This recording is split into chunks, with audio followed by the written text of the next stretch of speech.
بسم اللہ الرحمن الرحیم۔ السلام علیکم، میں ہوں ایریا مینیجر انیس مہدی۔ آج ہمارے آفس میں موجود ہیں جناب محترم میاں زکا صاحب، جو کہ دی اوریل اسکول کے چیئرمین بھی ہیں، اور میرے لیے خوش نصیبی ہے کہ آج یہ ہمارے آفس میں تشریف فرمائیں۔ ان کی ایک پالیسی میچور ہونے جا رہی ہے، جس کے کاغذات کی تکمیل کے لیے تشریف لائے تھے۔ میں چاہتا ہوں کہ ان سے فیڈ بیک لوں پالیسی کے حوالے سے اور ہماری خدمات کے حوالے سے، تو میں گزارش کروں گا جناب میاں زکا صاحب سے کہ وہ اپنی قیمتی آراء سے ہمیں نوازیں۔ جناب بسم اللہ الرحمن الرحیم۔ السلام علیکم۔ وعلیکم۔ میرے لیے آنر کی بات ہے کہ آج میں انیس صاحب کے دفتر میں حاضر ہوا ہوں۔ مجھے انہوں نے بلایا ہے، انشورنس کی پالیسی میچور ہوئی ہے تو انہوں نے کاغذات پہ سائن کرنے کے لیے مجھے یہاں پہ دعوت دی ہے کہ آپ یہاں پہ آفس میں تشریف لائیں۔ یہ ان کی محبت ہے کاغذات۔ یہ کہہ رہے تھے کہ میں وہاں سے بھی آفس سے بھی آپ کے کروا لوں گا سائن، مگر ان کی محبت یہاں مجھے کھینچ لائی ہے اور میں حاضر ہوا ہوں۔ تو میں I am really very impressed by Anees صاحب کہ انہوں نے اتنا پیار دیا ہے۔ آج سے 5-7 سال پہلے میری ان سے ایک دفعہ ٹیلی فونک بات ہوئی تھی، اس کے بعد نہ انہوں نے مجھے چھوڑا ہے نہ میں نے ان کو چھوڑا ہے جی۔ تو ان کی محبت آپ اسی بات سے اندازہ کر سکتے ہیں۔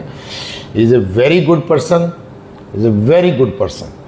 تو میں اسٹیٹ لائف والوں کو یہ میسیج ہے، ایسے ہی بندوں کی ضرورت ہے آپ کے بزنس کو اوپر لے جانے کے لیے، اور درد دل رکھنے والے بندے ہیں۔ اور انہوں نے ہمیں بتایا تھا کہ آپ کو جب یہ میچور ہو جائے گی، آپ کو ہمیں لوگ کہتے تھے بڑا خراب ہوگا، آپ خراب ہوں گے، ایسے ہوں گے ایسے ہوں گے۔ مجھے جوبزی والوں نے خراب کیا ہے، پیسے بھی میرے انہوں نے مارے ہیں۔ میں نے بینک کے تھرو جوبزی والوں سے انشورنس کروائی تھی، وہ بھی میرے ایک دوست نے کہا تھا کہ یار 1 لاکھ کی پالیسی ہے تو وہ لے لو۔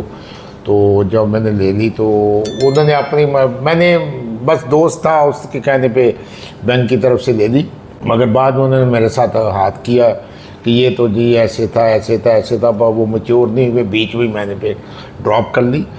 تو انہوں نے کہا یہ اس کا ایسا نہیں ہوگا، میں ڈرا ہوا تھا۔ تو ابھی تو انہوں نے جیسے سائن کروائے، انشاءاللہ امید میں یہی کر رہا ہوں کہ مجھے یہاں پہ کوئی مشکل پیش نہیں آئے گی۔ اب جو چکر لگا ہے اسی پہ ہی ہمارا سلسلہ سارا ختم ہو جائے گا، اور آگے بھی انشاءاللہ اسٹیٹ لائف کے ساتھ ہماری اچھی بنے گی۔ وہ کہتے ہیں خوب گزرے گی جو مل بیٹھیں گے دیوانے دو۔ تو انشاءاللہ انیس صاحب بھی موجود ہیں، ہم بھی موجود ہیں، اور ادارہ بھی موجود ہے۔ اللہ تعالیٰ بہتر کرے گا، اسی طرح ہی تعلقات آگے بڑھتے ہیں۔ میاں صاحب ماشاء اللہ آپ بڑی سماجی شخصیت ہیں، لوگوں کے ویسے ہی آپ بڑے کام آتے ہیں، اور آپ کا بہت زیادہ کنٹریبیوٹ ہے ہمارے اس پورے معاشرے میں۔ اور جیسا کہ آپ ماشاء اللہ جو اسکول رن کر رہے ہیں اور وہاں پہ جو بہترین تعلیم کا معیار آپ فراہم کر رہے ہیں عوام کو، وہ بھی قابل ستائش ہے۔ Thank you. اور یقین کریں دل سے جو ہے نا آپ کے لیے دعائیں نکلتی ہیں۔ جب میں آپ کے اسکول میں آتا ہوں، آپ کا طور طریقہ دیکھتا ہوں، تو ہم بھی آپ کے لیے دعا گو ہیں، اور انشاءاللہ کوشش کریں گے کہ آپ کو بہتر سے بہتر مزید خدمات فراہم کرتے ہیں۔ سر بہت شکریہ۔ میں اس میں ایک بات عرض کرنا چاہتا ہوں، انسان کو تکبر میں نہیں آنا چاہیے۔ جیسے جیسے اللہ ترقی دیتا ہے ویسے ویسے انسان کو جھکنا چاہیے۔ ایک بات، جس ٹہنی کو پھل لگتا ہے نا وہ ٹہنی جھک جاتی ہے، اور بندہ کبھی اپنے محنت پہ یا تعلیم پہ، ایجوکیشن پہ ناز مت کرے، اپنی قابلیت پہ ناز مت کرے۔ حضرت علی رضی اللہ فرماتے ہیں کہ میں نے بڑے بڑے پڑھے لکھے لوگوں کو ان پڑھوں کے پاس مزدوریاں کرتے دیکھا۔ تو بس اس میں صرف یہی کہوں گا کہ جب کرم ہوا اس کا سب کام ہوئے سیدھے، راہوں نے قدم چومے منزل کا سلام آیا۔ تو یہ انسان کبھی تکبر نہ کرے کہ میں اس وقت بہت پڑھا لکھا ہوں، میں اس وقت اتنی میں پوسٹ پہ پہنچ گیا ہوں۔ بس عاجزی جو انسان کا بہت اوپر لے جاتی ہے۔ سبحان اللہ، بہت عاجزی اللہ کو پسند ہے جی، اور شکر گزاری۔ شکر گزاری، عاجزی اور شکر گزاری 2 چیزیں ہیں جو ہر جگہ پہ آپ کو یہی کام دیں گے۔ کی آف سکسیس اسے آپ کہہ سکتے ہیں۔ کی آف سکسیس۔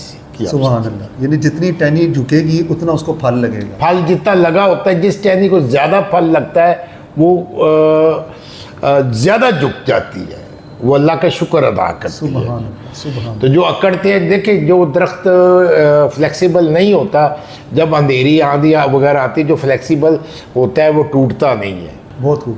اور جو اکڑا ہوتا ہے درخت وہ ٹوٹ جاتا ہے جی۔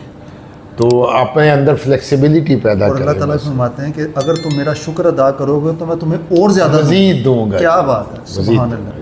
یعنی کہ اس کا مطلب ہے کہ اگر ہم زیادہ لینا چاہتے ہیں تو ہمیں شکر ادا کرنا چاہیے. بے شک بے شک. اور اللہ کے ساتھ ساتھ دوسرے افراد ہیں، اگر وہ آپ کے ساتھ کچھ تعاون کرتے ہیں، کسی طرح کی ہیلپ کرتے ہیں یا آپ کے وہ کام آتے ہیں، آپ کی زندگی میں کو کنٹریبیوٹ کرتے ہیں، تو ان کا بھی آپ کو قدر کرنی چاہیے. جو بندہ اپنے عزیز و اقربا، دوست احباب یا جو اس کی ہیلپ کرتے ہیں، جو اللہ کے بندوں کا جو بندہ شکر ادا نہیں کرتا وہ تو اللہ کا بھی نہیں کرتا.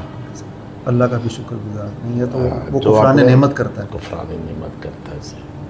تو بہت شکریہ جناب میاں ذکاء الرحمان صاحب، آپ کی محبت ہے جناب. مجھے تو اتنی خوشی ہوئی ہے آپ کے آنے کی کہ 2017 سے آن ورڈ آج 2024 ہے، تو تقریباً 7 سال ہو گئے ہیں. تو آج آپ فرسٹ ٹائم ہمارے آفس میں، یہ میرے لیے ذہن نصیبی سر ہے. آپ کی محبت ہے تو بڑا ہی اچھا لگا ہے. اور میں چاہوں گا کہ آپ کا یہاں سے گزر ہو تو کبھی خدمت کا موقع دیں، کوئی لنچ کریں. ہم آپ کے ساتھ تو کئی دفعہ کر چکے ہیں، ہم آپ کے پاس آ کے وہاں پہ.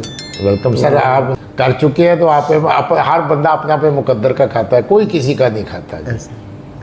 جو رزق کسی کا جہاں پہ لکھا ہوتا ہے وہ وہاں پہ پہنچ جاتا ہے، اور رزق خود بلاتا ہے کہ آئیں بھئی آئیں. تو آج میں نے آپ سے چائے شائے پی ہے، نیم کوشم کو کھایا ہے، تو آپ کی محبت ہے، تو میرے نصیب میں یہ تھا سب کچھ، تو میں نے کیا ہے. تو سر مختصر یہ بتا دیں کہ یہ جو اسٹیٹ لائف کی بیمہ پالیسی ہے، میں یہ سمجھتا ہوں کہ بچت کا ایک منظم اور مؤثر طریقہ کار ہے، جس کے تحت آپ چاہتے نہ چاہتے ہوئے طے شدہ وقت کے لیے بچت کرنا شروع ہو جاتے ہیں. کیا آپ اس سے اتفاق کرتے ہیں کہ بچت ہو جاتی ہے اس بہانے؟ ویسے تو پیسے ہوتے ہیں، جیسے مجھے یاد پڑتا ہے کہ ہر سال جب آپ کا پریمیم آتا تھا تو ایک فکر ہوتی تھی کہ یار چلو پریمیم جمع کروانا ہے، اسی بہانے آپ کی بچت ہونا شروع ہو جاتی ہے. تو ایک عام جو مڈل کلاس فیملی ہے جو اپنے بچوں کی ان کے لیے تو بہت بینیفیشیل یہ اسکیم ہے. اعلیٰ تعلیمی اخراجات کو پورا کرنے ان کے لیے تو بہت اچھا طے شدہ وقت کے لیے، ان کے لیے تو بہت. یعنی کہ آپ ان کو کہیں گے کہ آپ یہ پالیسی لیں اپنے بچوں کے بہتر مستقبل کے لیے، بالکل شادی کے لیے. بالکل شادی کے لیے. اب ایک میرے ملازم نے کروائی ہے جی، 2 اس کی بیٹیاں ہیں، اور انہوں نے ان کے لیے کروائی ہے. میرا 20,000 روپیہ سالانہ دے رہے ہیں. 10,000 جی 10,000 روپے سالانہ دے رہے ہیں. اب وہ 10,000 روپے سالانہ نکالنا ان کے لیے مشکل تو ہے، پھر بھی وہ نکال رہے ہیں.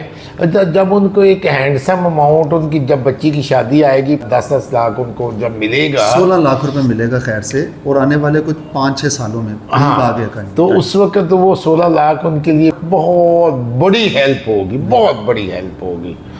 ان کو کسی کی محتاجی نہیں ہوگی. اور سر یہ بیج بویا تھا نا، وہ تناور درخت بن جائے گا، کیونکہ بیج بظاہر تو کچھ نہیں ہے، اس کی کوئی ہستی نہیں ہے، بہت معمولی سی چیز ہے. لیکن جب آپ اسے بوتے ہیں، اس کا خیال رکھتے ہیں، اس کو پانی دیتے ہیں، اس کو روشنی ملتی ہے، تو وہ جو ہے وہ زمین کا سینہ چیر کے وہ نکلتا ہے، پھر پودے سے وہ درخت بنتا ہے. تو جیسے ہم دیکھ رہے ہیں، ہم پیدا ہوئے تھے بچپن میں کیا تھے، آج ہم ایک وجود رکھتے ہیں. تو اسی طرح دامے درمے سکھنے بچت کرنے کے لیے آپ کو فورسفلی سیونگ کرنی پڑتی ہے. جیسے بالکل کرنی پڑتی ہے سر. سیونگ تو ہمارے بڑے بھی کہتے تھے کہ اپنے برے وقت کے لیے، خدا نہ کرے کسی پہ برا، کچھ نہ کچھ آپ کے پاس ہونا چاہیے. تو یہ سیونگ کرنے کا ایک اچھا طریقہ ہے. یہاں پہ مجھے یاد آ رہا ہے، اگر آپ اجازت دیں تو میں بتاتا چلوں. سورہ یوسف میں حضرت یوسف علیہ السلام نے جو خواب کی تعبیر بتائی تھی کہ اچھے وقت میں جو قحط سالی کے وقت آنے والا تھا، اس میں انہوں نے گندم کو خوشوں میں رکھا.